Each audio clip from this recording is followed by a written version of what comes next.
Okay. What goes on in Winchester? Your take on Winchester, really? What have you got to say about it? What have I got to say about Winchester? Well, Winchester. How does it? For instance, when most people think about making a film, I think we've got to be in London. Sorry? Stop moving that thing. Placement. Traditionally, look, I'll give you. This is the thing. I'm really into this whole. You said just now about you make lots of mistakes and you make movies because it's the first time you're making it. You're not making it how they would traditionally be made. That is the thing that I'm really passionate about. I'm loving that people that you and the other people we spoke to. They're coming like the other guy we spoke to earlier on. He's coming from music. He's done music and sound recording, and he's a DJ. He just sort of stuff it. I know about this stuff. He put it together and made a film, but he's not doing it in a. I'm more into the punk element of people doing it, and I think the technology actually allows you to do things in a non-traditional way.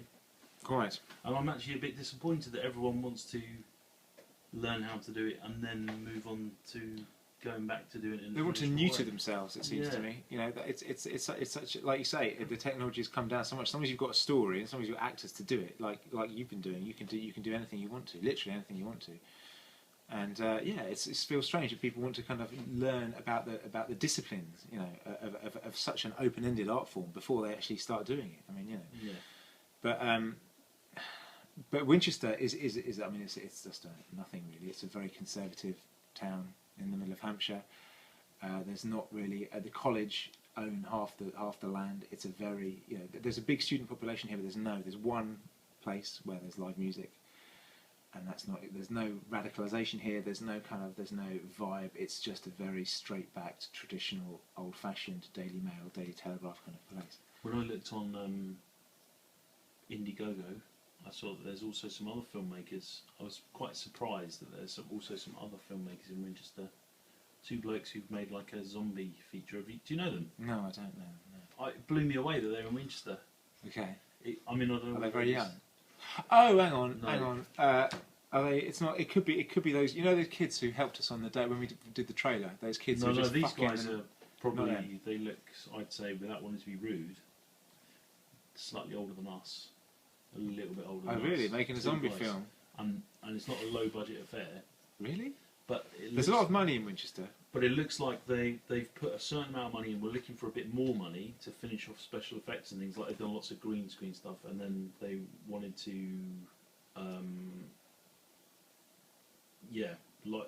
that whole thing that they've written a whole blog about. You can look it up anyway about. I'm interested to see that. Yeah. Okay. I wondered if you knew them. It reminded me of them when we were speaking in the kitchen because they said the hassle it is to go through getting distribution where you have to do everything on every format, so you have to supply the distributor with this on this format, and then the sound on this format, and then the trailer on this, and the trailer for web, and the trailer for whatever, and all these kind of things. Have you spoken to them? No, You just read their blog. no, it did cross my mind to get in contact with them to maybe for this thing, but the only thing about that is they are sort of working on a level which is. They've obviously got a lot of money from somewhere to get to the phase. Well, it looks like it to me. I mean, unless they're absolute geniuses, Right. That's a bad thing to say. Is this a clarifying But I thing? think or? they were after like 100 or 200 grand just to finish off effects. So it's that kind of level. It's not. Christ. It's not Okay, really. so it's not really sort of so it's not a cheapo. grand, No, do you know okay. what I mean? Okay. But there's Couple also hundred some grand. other kids who were making a film about canoeing and sailing on Indiegogo. No. So did you just put Winchester into Indiegogo? Sorry. Did you just put Winchester into Indiegogo? Well, because we were doing this, I don't know. I filmed on another thing. Filmed this guy who was doing makeup, and then was just curious because we were coming to see you. Actually, this is last month when we were speaking to you. I was wondering if there were any other people around doing it. No, I'm not that I'm familiar with. No, I mean that might be useful just because of But no, I'll certainly look out for these people. But no, I'm not aware of any scene here. But I'm not involved in any film scene. I'm completely I'm completely steeped in music and the world of books, and so the world of film is completely alien to me. Well, like we said, in some ways that's quite healthy. In some ways, yeah, absolutely. Well, I think I read a really interesting. I saw a really interesting interview with Dustin Hoffman recently. I think who's recently directed his first film, And he was interviewed saying, "Oh, what was it like directing? Was it really hard directing?" And he said, "Well, as long as you've got a really good team of people around you, my 10-year-old daughter could direct a film." He said, which I thought was just, I was just like, yes, that is so true. That is so true. As long as you've got your vision, as long as you know what you want, and you've got someone you trust doing all the other stuff, and then it's, you know, it really, you know, it's just, you know, it's not hard. I mean, but I'm not saying that sounds like I'm being arrogant. So it's so easy, you know, because what I've done is so great. I've done fuck all, and you know, when I see our trailer, all I see is what's wrong with it. But so with any art, when I look at my books, all I ever read is what's wrong with it, music, and so on. I think it's the same with everybody. But you know, I think it's what I've learned in my short time in this world is that, you know, it's all about the other people. You know, you are just the person. You're just in the eye of the storm, really. Just trying to get your vision right. Just trying to get.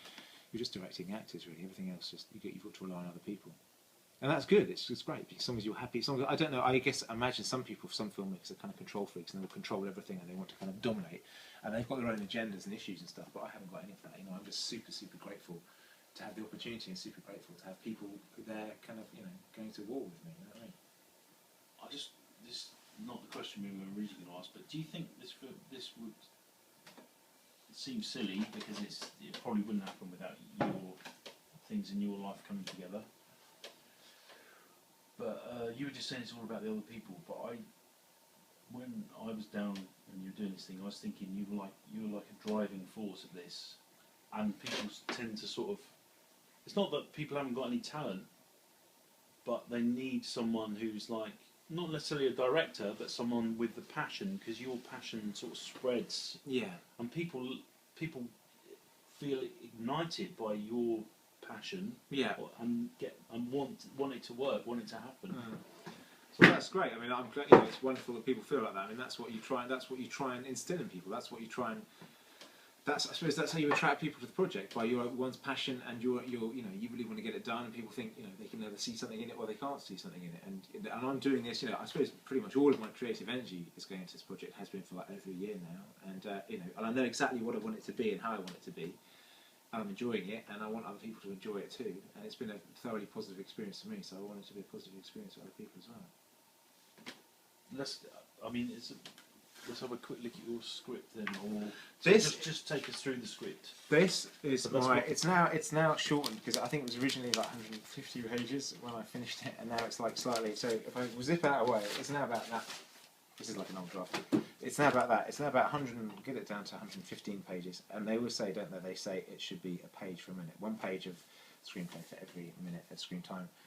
And this is the fourth draft of The Elder, my original screenplay, and I started writing it in January 2012, and it's now at a stage now where I've been sending it around to people, and sort of sending it to people and potential producers and so on.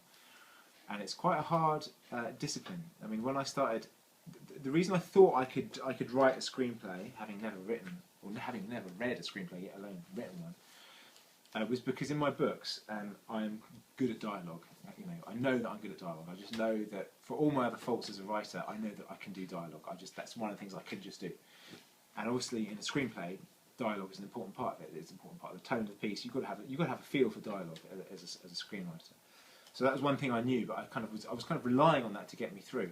And when I first started the first draft, you know, I sent the first kind of 10 pages excitedly to my best friend Owen, who was also producing the film at the time, and he totally destroyed it and said, "You don't know what you're doing. How many scripts have you read?" And he just completely took it to pieces. And he didn't do that kind of like, you know, say something nice and then fucking. He said, "Okay," and he waited till for some reason, I don't know why we were filming it. Mentor gave us a camera because they wanted video diaries.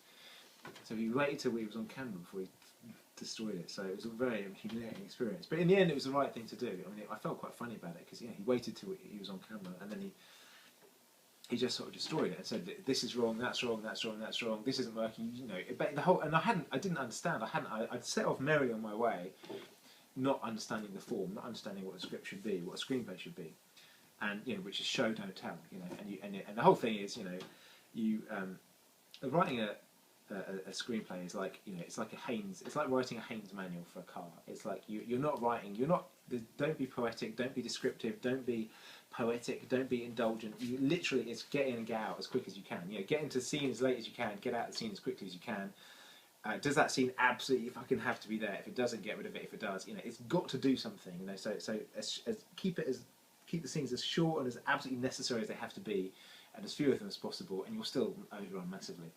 And those, as long as you stick to those things, then and you know what story you want to tell, then you'll get through it. And eventually, after 4 drafts, I'm finally at a place where I'm kind of prepared to show people, because it's a brutal discipline. With a book, you can hide in a book. You can hide behind your writing style. You can hide behind your story. You can hide behind all sorts of things, behind your characters.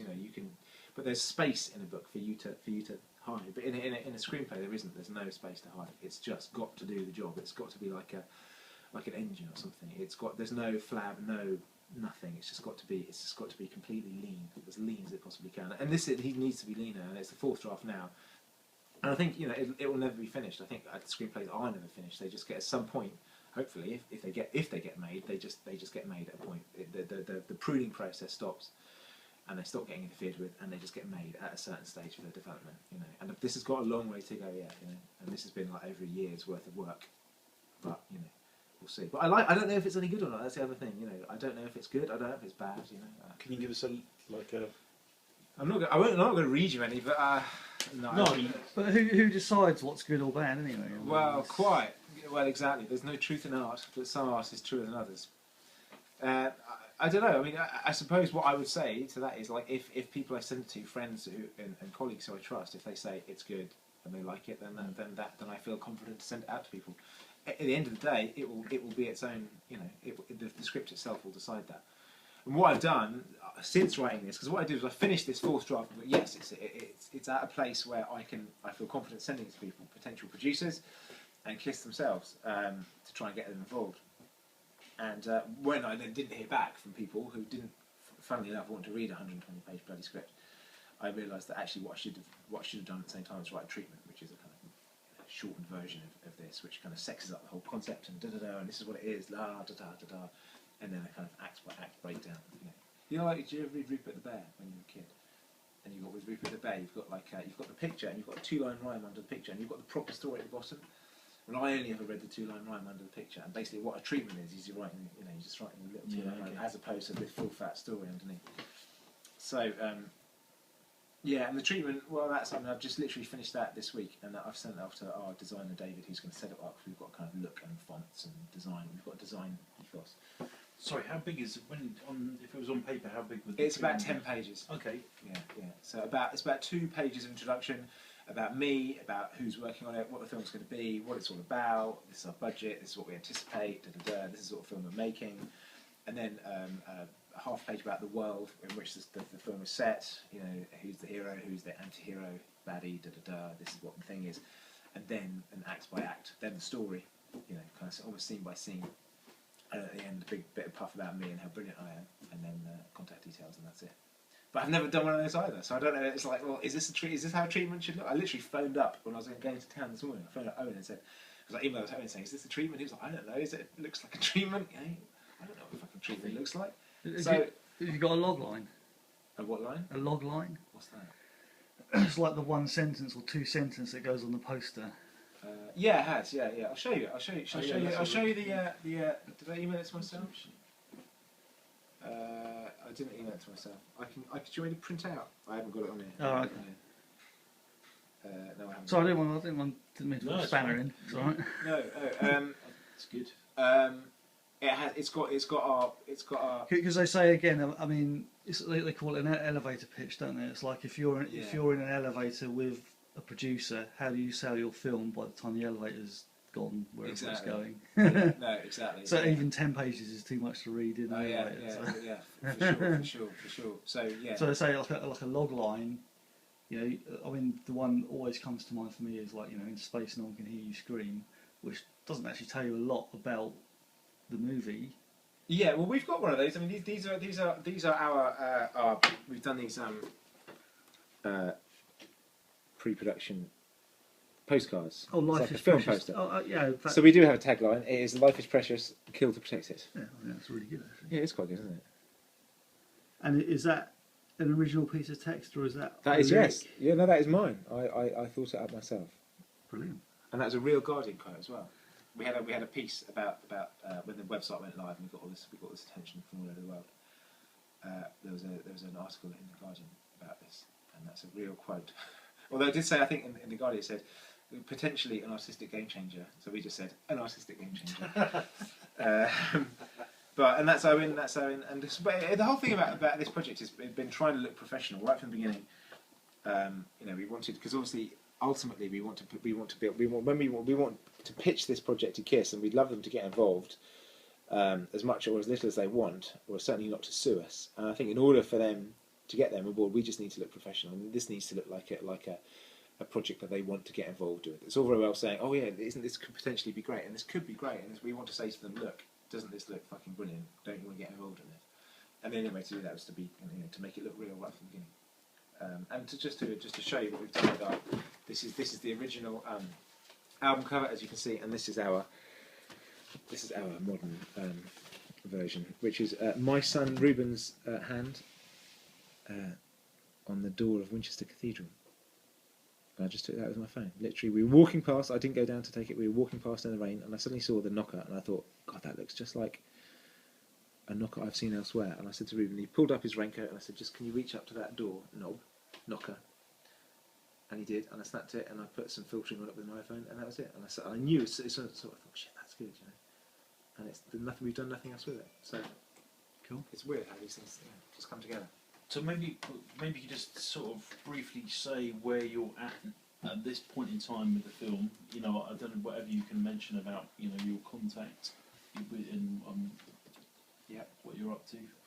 At the moment, we've got a script which I'm happy to share with people. We've got finished treatment, which is just awaiting design. What we need now is two things. We need a producer, because Owen, due to his own work commitments and the fact we're spending most of our time arguing on email rather than actually getting any work done, Owen has now left them. He stepped down as producer, but he's still going to act in it. We still want him to be Morpheus unless a famous actor comes up and he'll step aside for obvious reasons. So I need a producer, and we need to find out whether, because what I need to know now is whether we're going to be making this film locally for £2.50 on an iPhone, or whether we're going to be making it on a soundstage in Hollywood for God knows how much. That's what we don't know. And KISS, what we're not going to do is go to KISS and say, please give us money. That's not what they're not going to appreciate. That we're going to say to them, look, do you want to be involved? Obviously, we'll give them a cut, because of course, if it weren't for the KISS connection, if it weren't for that, we would be nothing. We would just be a bunch of twats. Okay. So we're in a way we're riding on the back of their copyright. We're riding on the back of their concept. This is their idea. This is their thing. We're making a film based on that. So I just need to get that clear. So you're not actually asking them to fund it to make it. No, we're asking them. We're saying, would you like to get involved? I suppose we are in a way, but we don't want to say to them, can you please give us money? Because they'll say, look. Is it more like sort of an endorsement, or they're going to say when we go and see, they're going to be expecting us to say, please can you give us like $100,000, or please can you give us this? And I think I think we need to be one step ahead of them and say, look, we're not going to ask you for money. If you want to invest in this project, we're happy to have the investment. Yeah. You can invest as much as you want. We want Gene Simmons to play Blackwell. I've written him a kind of cameo as Mr. Blackwell, the baddie, which is one of the songs on here, which is a bit like Colonel Kurtz in Apocalypse Now. It's that kind of, at the end of the film, you finally see the guy. He's a bit kind of like, and I've written it with Gene Simmons in mind. So hopefully, he'll because Gene Simmons was in films in the 80s, a couple of B films, and they were good. He was a good actor. He was a good kind of bit of stereotypical villain, but he was really good. He was a good actor. And I'm hoping that we'll be able to that'll be the carrot that we reel him in with, but. I don't know. So what we'll say to them is, look, this is the film, this is our idea, we've got the whole vision. We'd love you to get involved. We'd love to use your music. If we're happy to pay for your music, to have it in. Not all of it. We want to use 5 songs from the original album, some other music as well. And and I think that if they like it, they'll want to. They might want to. Get involved, and they might want to take control away from me. They might want to buy me out. I don't know what they want to do. That's what we need to find out. Sure. This has been the big thing hanging over this project right from the beginning. Every time my phone goes, I'm scared it's going to be Gene Simmons shutting us down. But I suspect that at the moment it would cost Gene Simmons more to get his lawyer to phone us than it would than the money they'd actually get from suing us or shutting us down. Do you know what I mean? We've got no money. We spent all the money we had on the trailer we made last summer. So we don't know. We just want to have half an hour in a room with KISS, with Gene Simmons and Paul Stanley, just to say, this is the project, this is what we want to do, would you like to get involved? Is now a good time to maybe talk about the trailer at the location or something? Or Yeah, I was this just is going another 20 minutes. Okay, I was just going to wrap up by Okay, just go for it. just saying to Don't Sarah, explain okay, so you've got yourself. four. Yeah. So you're on your fourth draft for the script. Fourth draft, So are you been in contact with Kiss? When I finished the fourth draft, I emailed Doc McGee, who's their sort of notorious manager, and I said, "This is where we are." Because everything we've done along the way, I've kept them in touch with. We've posted everything we've done, just out of courtesy, to let them know what we're doing. And he said, "Thanks for this. Looks great. I will circulate this amongst everybody, and we'll get back to you." And he never got back to me. So, but then to be fair, they were just heading off on a world tour. They just went to Australia and so on. So you made a trailer. We made a trailer last summer. Yeah, we used Indiegogo.com. That was before Kickstarter started here in the UK. We raised £1,000, a modest sum, through crowdfunding, Kiss fans and other fans of the project. And we shot the trailer in and around Winchester, which is now up to you can see it on YouTube. And on our site, and on our film site. What's the website? The website is elderthemovie.com. www.elderthemovie.com. How did you cast that trailer? How do we cast the trailer? Very good question. Owen was always going to be... I wrote the trailer, and the trailer... Fuck, that was the hard thing as well. Writing a trailer, it was like, well, how do you... So I decided to make it a sort of biblical, apocalyptic voiceover from Owen, who is our Father Morpheus, who's the kind of anti-hero, the most interesting character in the film, Owen. And it's the best role. So I decided, and I knew he'd be good, and he was amazing. And so we decided to voice over with him, and perhaps panning or whatever, don't know, tracking shot or something. It didn't work out in the end, but that's a different story. And then cut to other things through that, with him kind of intoning his apocalyptic voiceover. So the casting was basically, as long as we had Owen, the rest of the casting was almost secondary casting in a way after that. But the main thing we needed was the boy, the hero of the film. And we had auditions in the basement of a bookshop in London, and we had about 10 young boys. I shouldn't say that, should I? Say 10 teenagers, 10 young actors, and they came down, and like fucking less than half of them showed up. Fuckers. And the ones that showed up, they were good, but the one I wanted was Billy, who we ended up using. He didn't turn up because he was ill, and I was absolutely heartbroken, because as soon as I saw Billy's photo, I knew he'd be perfect.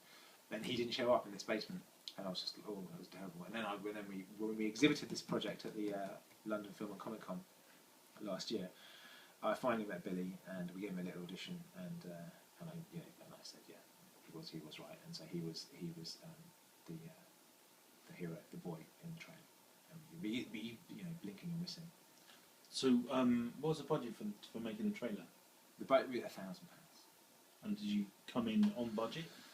Yes, I think we did. I didn't audit up every last thing, but yeah, I don't think I spent any of my. Well, I'd spent my own money, kind of, as you do. I wasn't kind of being completely on top of it, but yeah, we didn't. So I'm just wondering how much is sort of a figure in your head it would cost to make the movie as you want it, or you think it could be made for £2.50. I think we could make it. I mean, we could make it. It depends what the costs are. What we don't have a cinematographer. We don't have, because Ian Williams, who did the trailer, he's not. He won't do the feature. So we haven't got somebody to do the camera. We haven't got a cinematographer. So that's a key thing. So I don't know, whether they would do it for free or whether they would do it for expenses or what. These are conversations we haven't had, and we don't know whether. I mean, we could make it for, it would just be exploiting people's time and creativity and goodwill. I mean, we could do that. We could shoot it. I've written it because I'm in the luxurious position of having written it, and I wrote it for with low budget in mind. So it's not an expensive film to shoot, and it can all be shot locally. And the local authority want to get involved. We've got permission to use King Arthur's Round Table, which hangs here in Winchester, and they've said yes, fine. You can use the image of it in your publicity. You can use it in the film, which is great because. My pitch to them was like, we want to make, we want to do, for Hampshire what Lord of the Rings did for New Zealand. So that's our kind of pitch pitch for the local authority here. Well, that's a good tagline. It is quite a good It's a tagline, logline. yeah, and it's good because I love Hampshire and it's a Yeah. beautiful county, and you don't often see the English countryside rendered in films for some reason. English films tend to be about cities, they tend to be urban kind of context. So I think we can do a lot with that. But you know, and we could just go out there. You know, a small cast, a small crew, go out there, and we could shoot it for next to nothing, as long as we've got a team in place, which we almost do already. But you know, I don't want to do that. Ultimately, I'd like to do it with more resources and Gene Simmons and a little bit more time and money and care. Yeah, I'm wondering how you saw that. What sort of budget? What sort of level you see that? It sounds like a cop out that I don't know. You know, and I don't know for two reasons. One, I've never done it before, Yeah. so you know, I would say I don't know how much we would be talking. You know, it cost us £1,000 to do the trailer, and that was 3 days of outdoor location shooting over the summer, and that was £1,000. You know, so what we're talking, I reckon we could realistically do it as long as we didn't have to buy a camera, as long as we were utilising somebody else's hardware. We could probably do it for. You know, I honestly don't know. You know, £10,000 maybe. It's fine, Seb. I just wondered if you might have had that when I was talking to you. I figured you might have had it in your head. No, I mean, I'll tell you what, £10,000 wouldn't be a union shoot. I was thinking more 200, 300 maybe quid. for a low budget. No, remember, 200 quid. anything, 300 grand. Oh really? anything under 3 million is low budget. I asked because from what you said and from my sort of the way I'm deciphering what you're saying to me, how I see you think of doing it, that's what I was thinking. It's going to be 300 for a low budget kind of thing here. And you've got to factor the music in as well, because you've got to Yeah. pay for the music, and that's not going to be cheap. So No, I mean just for a low Just budget to shoot production. Yeah. Well, that's what I thought, and I don't really know what I'm talking about, but I just came up with that because that's kind of what the vibes I was getting from you. So it's weird that you sort of haven't. I just figured that you might have thought about it. It doesn't matter. I wouldn't know. No, I think it does matter. And I think I get asked that question a lot, and I feel it's the question that I kind of. Yeah. It's where my complete amateurism is exposed, You- because I genuinely don't know. I mean, what you sort of thing you can get union rates from the Beckley website. So, like for example, sound record is 350 quid a day. So Right. times that by how many days you're shooting. If you want sound, that's how much it will cost you. But there again, if you made it the To same do it, to way- have it done yeah. a player level, you know. But then, yeah, if we did it the same way we did the trailer, we could just call in favours, get people to, you know, because the Loads of fact egg sandwiches. Everyone had a great time. it was fun, you know, and the fact is that this project is quite unique, and I don't mean to exploit people in this, but it is unique in that we do what we do have, which a lot of low budget filmmakers don't have, is we already have, like, you know, thousands and thousands of people all over the world waiting for this. Half of them waiting for it to fail. What's your sort of demographic? What do you think, age wise? Age wise. Do you think it would have? Do you think? I don't know. Well, Do you think it would appeal? I mean, the post-apocalyptic stuff is always really good for appealing to like younger people who are sort of. Yeah, I mean, it's you know, it's an adventure film. It's a kind of, it's not an art film. It's a sort of slightly arty look. I want it to have its own vibe, but I don't want it to be you know, I want it to be you know, a sort of epic adventure, you know, a sort of epic post-apocalyptic adventure type thing. I want it to kind of capture the attention, to move quickly. I don't want it to be just. Did you see where I'm going with this, Clive? About, you know, like Dan and Sam would be happy to make the tea on film if they thought it was brilliant. Yeah. No. Well, that would be Because they've got the kit, they've got lots of things. Do you want to just pop it as